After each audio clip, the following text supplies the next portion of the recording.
And Terence Crawford and his team stated that if he does stay in the sport of boxing and he does move down, he's not going to drop down below 160. And so it's being reported that Terence Crawford wants to become a 6th division champion.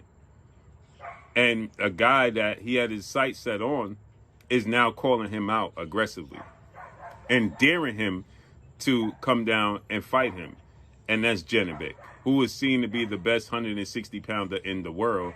And he's the unified IBF and WBO 160 middleweight world champion. The middleweight division, 160, is a glamour division. There's the top three glamour divisions in the sport of boxing is welterweight, 147. Terence Crawford knocked out every opponent he faced at welterweight and became undisputed there. Adding to the intrigue, Janibek Alimkhanuly has boldly called out Terence Crawford, urging him to step up to middleweight and prove he isn't afraid. The undefeated champion, quickly building a strong reputation, views this as a chance to secure a career-defining fight against one of the era's greatest. For Crawford, such a challenge would not only elevate his legacy, but also give him the opportunity to dominate yet another division, whether the bout comes to fruition or not. The possibility alone has sparked heated debate among fans and analysts, making Crawford's next move one of the most anticipated storylines in boxing. He faced at welterweight and became undisputed there. The next glamour division is middleweight, 160, that Marvin Hagler, made famous, many middleweights, Sugar Ray Robinson. It's a glamour division, right? Sugar Ray Leonard moved up there, Tommy Hearns, that's a glamour division. And obviously, the division that carries the sport of boxing when it's on top is the heavyweight division. Then you can make a case for the lightweight division, so on and so forth, right? I would say the lightweight division is number 4. So Terence Crawford became a champion at lightweight, right? So with that said, you have Janibek, who's seen as the best fighter there. He's the IBF WBO champion. An analyst revisited the story of Miguel Silky Smooth Gonzalez, the last man to defeat Terence Crawford in the amateurs, and emphasized how much tougher the task has become today. He explained that beating Crawford now demands extraordinary preparation and elite skill, much like the way opponents once approached Floyd Mayweather in his prime. Crawford has evolved into one of the sharpest fighters in the sport, blending defensive brilliance with pinpoint offense. Much like Mayweather's frustrating style, Crawford now carries that same aura of invincibility, adapting seamlessly, minimizing damage, and landing with precision, forcing opponents to train relentlessly just to have a slim chance at success. Beat Terence Crawford. What did you do to actually get a win over him? I agree with Augie. What he said about Floyd, I'm going to say about Crawford. You got to punch with Crawford. You got to counter Crawford and punch with Crawford. You got to bang the body with Crawford. You got to stay on top of Crawford. You know what I mean? Fight him in that phone booth if you can. As I remember, that's exactly what I did. Crawford, he switches and all that. I don't get that. I don't get out my hookup with all the switching he does. But what tripped me out was he got low in the ring. Like, he kind of cut his height down. I had a field day with that. He should have stayed tall. He cut his height down, and I stayed in his chest. And you gotta counter Crawford. You gotta fight Crawford. And what I always thought about Crawford was he's easily taken out his hookup. I thought, maybe he fought his fight. I thought he fought my fight. Yeah, I was gonna say I think he grew out of getting out of his hookup. I think because, I think he learned how to just kind of adjust and do what needed to be done more so. Break that down for us, guys. What do you guys mean the hookup? Break that down for us. So yeah, you know what? Getting caught up in a war?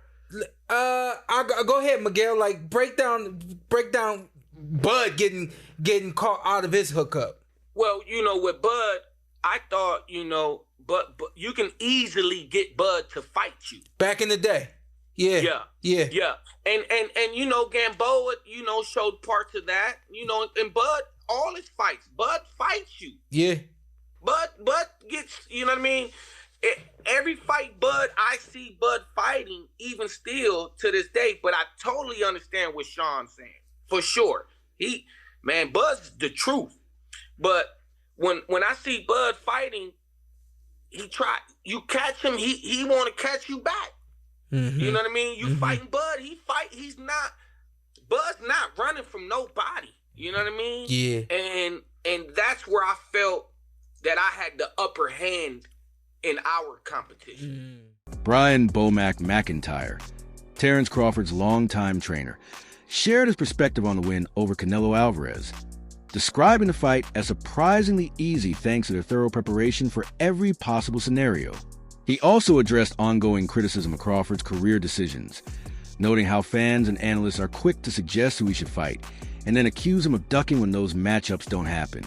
Bomac firmly dismissed such claims, stressing that Crawford is carving out his own path rather than catering to public demands. He argued that Crawford's legacy should be defined by his consistent success in the ring, not by the opponents others want him to face. Absolutely, but they're probably thinking the way we were all thinking, that just because of the weight he should be okay because he's the naturally bigger man. But someone like Crawford, obviously, who's done what he's done, you have to be on the top of your game. And I felt with Canelo, it was probably too many single shots that he was throwing, but he wasn't throwing the usual singles and backing it up because he was getting counted. And he wasn't allowed to. Yeah, it wasn't just that Canelo was bad is what I'm trying to get at. Crawford was absolutely sensational on the night and the deserved winner and one of the best. Because the other side of the now. argument would be that they actually thought they might be getting Crawford at the right time because he hadn't fought for a while and had some particular surgery. I mean, did it go, as I said to you at the top of the show, Bomac, I mean, I watched you in the corner and I thought it was a exercise in how a corner should be conducted in terms of the communication, the coherency of it and the discipline behind who spoke, when they spoke, what they said and what needed to be heard. Did the fight go exactly as you had mapped out in your mind and what you thought would manifest itself? Is this your last fight? You know, which really annoyed me with Max Kellerman going in and making that the stop part of his questions. Do you think, Bomac, that he gets the recognition and the appreciation that his achievements merit? Definitely not. Definitely not. Why do you think that is? I think because of the simple fact that Terence is his own man. You know, he knows the path that he wants to go. And some of the boxing critics or some of the boxing people around boxing figure he should go this route or he should go that route. When he didn't go that route and he went this route, he's ducking the other middleweights. I mean, the other welterweights. So he's ducking the 140-pounder. No, he's not ducking them. He's just not available. Well, he should have went this way. I didn't want to go that way. I wanted to go this way because that's the way I wanted to go. Tony Jeffrey weighed in on the discussion by highlighting the unique qualities that made Floyd Mayweather virtually untouchable in his era. He emphasized that Mayweather's greatness wasn't defined solely by his defense, but also by his flawless footwork, impeccable timing, and unmatched ability to outmaneuver opponents. Jeffrey noted that Floyd's movement consistently frustrated even elite fighters, and reminded fans that he built his legacy by defeating a long list of legends.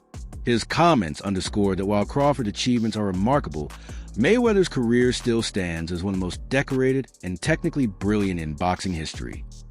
But if you study Floyd closely, like I have, you will notice that he never wastes any steps while he's in the ring. He will pivot just enough to take away the angle from the person in front of him, then he will reset in the center of the ring, and his movement and his footwork was just perfect. And it was his feet that made him control every single fight, putting him in the perfect position to defend punches, then that small little sidestep either way to put him into the position to be able to land punches back. And he would also use his front foot to apply pressure with them small little steps, waiting for that moment to land them punches. And if you train boxing, you should be constantly working on the specific footwork things that you need to work on, because you might agree with me, but without good feet, nothing else matters.